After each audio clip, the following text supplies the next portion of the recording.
దేవాలయాలకు వెళ్ళిన ప్రతి ఒక్కరూ గర్భగుడిలో స్వామివారిని దర్శించుకునే సమయంలో కర్పూరంతో హారతి ఇస్తారు. ఈ హారతిని స్వామివారికి నివేదించిన అనంతరం భక్తులకు అందిస్తారు. స్వామివారి దివ్యమంగళ స్వరూపాన్ని కర్పూర హారతి వెలుగులోనే చూడాలని శాస్త్రం చెబుతున్నది. ఏ ఆలయంలోనైనా గర్భాలయం చీకటిగా ఉండాలని కూడా శాస్త్రాలు చెబుతున్నాయి.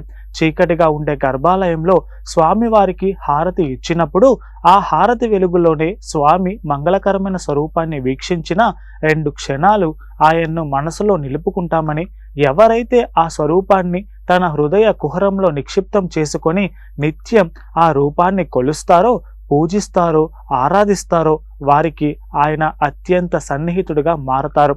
హృదయంలోనే స్థిర నివాసం ఏర్పాటు చేసుకుంటారు. చనువుగా పక్కన కూర్చొని ఆటలాడుతారు, పాటలు పాడుతారు. భక్తితో లాలించి బుజ్జగించి తన మిత్రుడిగా చేసుకుంటారు. వీటన్నిటికీ మూలం గర్భగుడిలోనే ఉంటుంది.